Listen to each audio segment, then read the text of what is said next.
Olá, bem-vindos à nossa apresentação sobre a questão do petróleo. Nosso grupo é composto pelo Bento, Eduarda, Helena Troian, Helena Zarosa e Maria Luísa.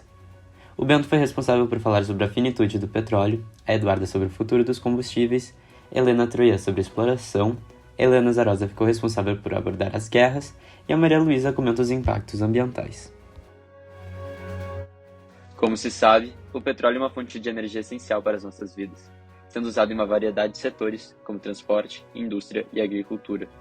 Contudo, ele é um recurso finito, ou seja, é uma fonte de energia que se esgota com o tempo.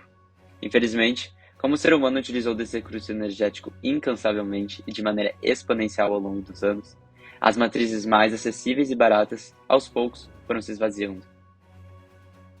Com isso, começou a busca por petróleos que rendessem e tivessem boa qualidade, fazendo com que os principais países produtores desse material tenham, atualmente, um monopólio e vendam-no a preços altíssimos. Isso reflete principalmente nos países mais pobres, que têm suas crises agravadas por conta disso. O impacto primário, todavia, do problema da escassez do petróleo é que todo o planeta precisa dele para sobreviver. Logo, caso não haja uma solução para essa problemática, a saúde energética global cada vez mais se deteriorará. Dessa forma, o mundo tenta encontrar alternativas para substituir o petróleo, que, de preferência, sejam pouco ou nada poluentes, já que a falta do petróleo pode fazer com que algumas pessoas voltem a usar carvão, que é extremamente prejudicial à Terra.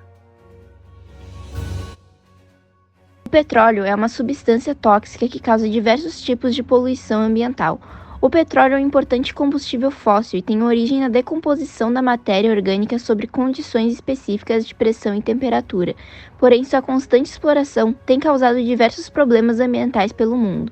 O petróleo pode ser liberado no ambiente como resultado de uma série de eventos, como acidentes com navios petroleiros, acidentes nas plataformas de petróleo e lançamento de água utilizada para a lavagem de tanques onde o petróleo é armazenado. Ao ser derramado no meio ambiente, o petróleo desencadeia uma série de prejuízos para o ecossistema, causando alterações químicas e físicas no ambiente, além de prejudicar a vida de diversos seres vivos, como, por exemplo, o fato de o petróleo, ao cair no mar, impedir a passagem da luz solar, que afeta o fitoplâncton que faz fotossíntese e é ingerido pelo zooplâncton, que acaba ficando sem alimento, e assim, como consequência, afetando toda a cadeia alimentar do oceano. Além disso, os combustíveis fósseis causam danos ao meio ambiente, pois o dióxido de carbono, CO2, gás liberado durante a queima desse tipo de combustível, é o principal responsável pelo aquecimento global. O dióxido de enxofre também é a causa principal da chuva ácida. A poluição originada a partir de automóveis que utilizam combustíveis fósseis e usinas de carvão pode causar sérios riscos à saúde. As doenças relacionadas à poluição variam de leve a grave e podem afetar significativamente a qualidade de vida. A poluição do ar pode resultar em asma, doença pulmonar obstrutiva crônica e câncer de pulmão. Então, o petróleo ele é um combustível de extrema utilidade para a geração de energia e é fundamental para o mundo industrializado. Então, ele é muito importante para todas as nações ao redor do mundo que têm interesse em adquirir essa matéria-prima, tendo em vista que a sua presença é limitada a apenas algumas regiões do mundo. Então, por isso, ao redor do globo já teve diversos conflitos armados que foram motivados pela disputa pelo petróleo. E agora a gente vai ver exemplos de algumas guerras que aconteceram na região do Oriente Médio, que apresentam uma das maiores reservas de petróleo do mundo. A primeira guerra que a gente trouxe foi a Guerra do Irã e do Iraque, de 1980 a 1988, que foi motivada pela disputa de petróleo dessa região e pelo envolvimento dos Estados Unidos. Então, os Estados Unidos ele era aliado do Irã, porque ele tinha vastas reservas de petróleo, mas depois que teve a Revolução Islâmica no Irã, esse país tornou uma ditadura fundamentalista islâmica e rompeu as relações com o Ocidente. E daí os Estados Unidos vai se aproximar do Iraque para manter o seu domínio sobre o petróleo da região. Então, ambas as nações, elas tinham controle sobre um canal, que era o Shatt el-Arab, que é onde escoava a produção petrolífera do Iraque. E ainda que as duas nações tivessem acesso a esse canal, o Iraque decidiu reivindicar controle total sobre esse canal. E daí, quando o Irã se recusou, eles entraram em conflito armado que totalmente esgotou essas duas nações, porque durou 8 anos. Foi um conflito que foi marcado pelo envolvimento de outras nações ricas, como Estados Unidos e Arábia Saudita, que queriam explorar o petróleo dessas regiões. Então foi uma guerra travada entre dois países pobres e dependentes do petróleo, mas com um pano de fundo dessas nações que eram quem realmente tinha interesse em explorar esse recurso. A segunda guerra que a gente trouxe foi a Primeira Guerra do Golfo, que tem uma relação direta com essa guerra do Irã e do Iraque. Então, a Primeira Guerra do Golfo foi um conflito que se deu pela invasão do Kuwait pelo Iraque, que considerava o país do Golfo Pérsico como uma de suas províncias. E esse interesse iraquiano no Kuwait era justamente porque era um país rico em petróleo e eles queriam explorar essa região. Então, dentro desse conflito, teve a intervenção estadunidense, né, contra o Iraque, que tinha interesse em firmar sua influência no Kuwait para segurar a matéria-prima da região e impedir o governo iraquiano de expandir seu controle sobre o petróleo. Assim, é possível perceber que o petróleo tornou-se muito mais do que um combustível brilhante e como uma forma de demonstrar poder. Então, na Primeira Guerra, a gente teve os Estados Unidos apoiando o Iraque para conseguir ter a sua influência ali no petróleo da região, e aqui para tentar parar com o domínio do Iraque no petróleo, para não interferir nos seus próprios interesses. Então, o petróleo realmente virou um jogo de poder entre as nações. O petróleo é encontrado em bolsões profundos em terra firme e abaixo do fundo do mar. Para realizar essa exploração, é necessário primeiramente uma prospecção, para localizar bacias sedimentares por meio de uma análise detalhada do solo e do subsolo, através da probabilidade determinada por um geólogo de haver rochas reservatório com petróleo aprisionado. Essa análise pode ser feita através de imagens de satélite e utiliza alguns equipamentos como o gravímetro, os magnetômetros, o sniffer e o sismólogo. A segunda etapa é a perfuração. Uma vez descobertas as jazidas de petróleo, realiza-se a marcação com coordenadas GPS e boias marcadoras sobre a água do mar. Se for na terra, realiza-se a perfuração do solo de um primeiro poço e depois, se realmente existiu petróleo, outros poços próximos são perfurados e analisa-se se a extração é viável economicamente.